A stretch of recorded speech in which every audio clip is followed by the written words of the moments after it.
Hello. Today, me and my partner will be going through some hardware that helps students with disabilities. So, the first one that I have to present is called FrogPad. This is a mobile one-handed keyboard, and for like installation and instructions purposes, basically it runs on a USB connector, and you connect the USB to the side of your device, whether that is Mac or Windows. And then you plug in the smaller side of the connector to the FrogPad keyboard. Once it is plugged in the USB, if you do have a CD port, you may watch the tutorials from there. However, if your device does not come with a CD port or you do not have one, they do send manual instructions as well. You will need to have use of at least one of your full hands to use this. And below this that you're seeing right now, it is actually the like specifications of the right-handed layout, which I have pictures of below. The space key would be not only your space key, but it also has a green square on it. And that would control all of if you can see the F tab button, the green square would let you hit the tab button if you hit them at the same time. As for the number key, you can see that it has an orange square on it. Well, that will let you hit the commands if you hit the number key and one of the keys that has a orange command on the side of it. For the symbol key, that key activates symbol mode, which allows you to hit things like commas or the greater than less than signs that are shown above. And then the enter key just also contains a period. The shift has shift, but it also has caps lock or shift lock. As for the disability categories that can be served through this device, it's mainly for those with physical disabilities, such as cerebral palsy. The student does have to have at least full function of one hand. This can also be used for a student who is an amputee that only has one working hand to work a keyboard, or a student who has paralysis in one of their hands but can use the other. And then this is just the link to where you can buy a FrogPad. And then these three pictures just show different pieces of the FrogPad. So the bottom right one, that just shows the FrogPad in its case.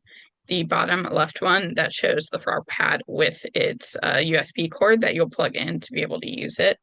And the top one here just shows the FrogPad itself. It does, if you can see around the edges, there is a cover that comes off that allows you to cover the keys as well so that they don't get damaged if you are carrying it around. All right, for the second item I found, it is the TiPY keyboard. This is a one-handed keyboard and it has quite a lot of installation and operating instructions. So I might not go through them all, but I have linked right here the link for the specific operating instructions. First, what you'd have to do is you'd have to take off the hand pad, which is at the bottom of the keyboard. You would turn the TiPY so that the escape is at the top right-hand corner, and then remove the protective foil from the battery compartment. You can connect TiPY to your computer using a USB-C cable, which is provided. And when the escape button lights up red, the escape button should flash red while charging. The battery is pre-charged, but however, when they send it to you, it could be a little bit depleted in its charge. So to actually use it, you'd first have to click the FN and the plus button at the same time. When you do this, the FN flashes green, and then you press down on the P down arrow button for Apple products until the LED on the handpad lights up a steady green. However, if you have Windows products, Android or Linux, when the FN flashes fast and green, you'd press that P up arrow instead, and you would hold it until the LED light on the hand pad goes off. So to press the FN and the plus button together until the FN flashes fast and green, that is how you choose your language.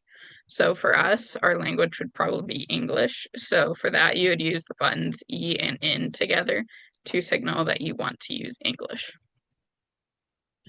And then depending on the language chosen, there are 4 blue LEDs on the hand pad that light up in a certain pattern. And that you can go into that instructional book that I have linked above to see what that would look like. Then you can either connect them through a USB-C cord, like I have said before, or through Bluetooth. To connect through USB-C, you have to connect TiPY to your computer using the cable provided until the escape lights up red. And TiPY is then connected to your computer and will charge if necessary and will work. To connect it through Bluetooth is a little bit more difficult, but it is easy after the first time. So you have to disconnect the USB-C cable, and then the FN button will flash green. Without the cable, TiPY will automatically actually search for a Bluetooth connection and wait for your computer to find your new Bluetooth device. Then, depending on what device you have, you basically just have to follow the instructions on the screen to be able to pair with TiPY. And when connected, the FN lights up green. But if the FN flashes very fast, that means that there has been an interference and you need to unpair it and then try and pair it again. So what I find really cool about this is that actually both left-handed students and right-handed students or adults can use TiPY. So it is a double-sided keyboard. So in order to switch sides, you basically just take off the hand pad, turn the keyboard around, and put the hand pad back on. And TiPY will automatically detect which side that it is on, and it will deactivate the bottom side. The mouse joystick is actually located up in the right, like more on your thumb side. So you don't need to use a mouse with this keyboard. So then you can press the number button and that will activate or deactivate your number pad. When activated, the key will light up blue, and then, of course, if it is not activated, it won't light up at all. The mouse is operated by using the mouse joystick and the adjacent keys for left click and for right click. And then there is also a singular button that has an up and down arrow, and that is used for scrolling.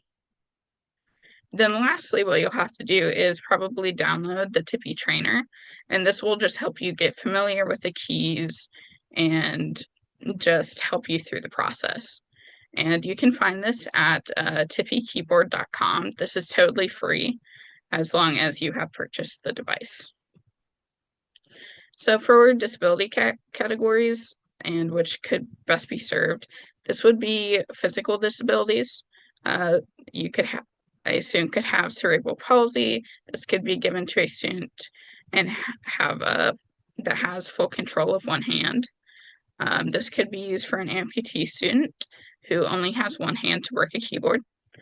This could also be used with a student who has paralysis in one hand, but they can work with the other.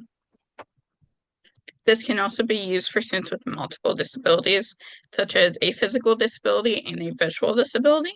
This is because they actually come with stickers that you can order to put on the keyboard to make it a Braille keyboard. So this can also be the same with dyslexia and a physical disability, as the same with the Braille keys that you can attach. You can also order some colored keys to attach. So if you order those colored keys, then it can help someone with dyslexia who has a lot of difficulty differentiating between letters to be able to more easily differentiate between those letters. As I said, you can use this with students who have visual impairments. This is because you can add Braille to the keys so that visually impaired students can use this product. And as I said before, you can also add custom color to the stickers of the keys on the keyboard, which can help those with dyslexia, as many have difficulty differentiating between letters, and having those colors on the keys can help them to more easily differentiate between letters. And then these are just I put two different links for where they can be purchased, as the one link is more for those in European countries, and the other link is for those in America or English countries. And then these two are just examples of our keyboard. The top keyboard is the standard keyboard that you get, and then the bottom keyboard is the keyboard with those colored keys for those with dyslexia. All right, I will hand it off to my partner, and she will go over her devices that she has chosen. Okay, so the first device that I'm going to be talking about is the AbleNet Freehand, also known as the typing glove. This is a glove that you can wear on your left or right hand. And what you do is you'll take your thumb and you touch it to one of the buttons located on your other four fingers that are typically on the insides of your fingers. For the installation instructions, what you're going to need to do is download the software for the glove, which is located on the AbleNet website, to your device. You will need a USB port to connect the glove to your device. If you don't have a USB port, you can get an adapter that connects USB to whatever port is on your device. And then you simply plug the glove into your device and then connect it to the software downloaded from the first step. From there, you can type and use it. For the disability category, it would best serve those with physical disabilities that have limited fine motor or hand movement. So an example of this would be cerebral palsy or muscular dystrophy. And AbleNet actually no longer sells the typing glove on their website. I did include the link because they have a lot of other great assistive technology devices on there, but you would have to buy it secondhand if you did want to get one of these. And then here's a picture. You can kind of see in the picture the tip of the thumb that's silver. You touch that to the little squares that are on the insides of the fingers. And then on the front facing view, you can see that little box that's just connected to the cable that you plug into your computer. So for my personal research device, I found the Hable One smallest Braille keyboard, which is just a portable Braille keyboard. It is a Bluetooth keyboard that allows visually impaired students to type on their phones and tablets. For the installation instructions, it's very simple. You just Bluetooth connect it to your device, and then you can start typing. It does come with the charging cable, so you will have to make sure that it's charged before you Bluetooth connect it. For the disability category, it would best serve visually impaired students, and you can actually buy this on Amazon. And then for the photos, the top left photo is just a photo of the keyboard itself. And then the bottom right photo is how you hold the keyboard to type with it. So this is really great because you actually don't have to have your phone plugged into it. You can have it in your bag. You also don't have to set the keyboard down on a flat surface. You can hold it just like they are in the picture, which makes it very easy. It's very small, so it's portable as well. And that is all I have for you.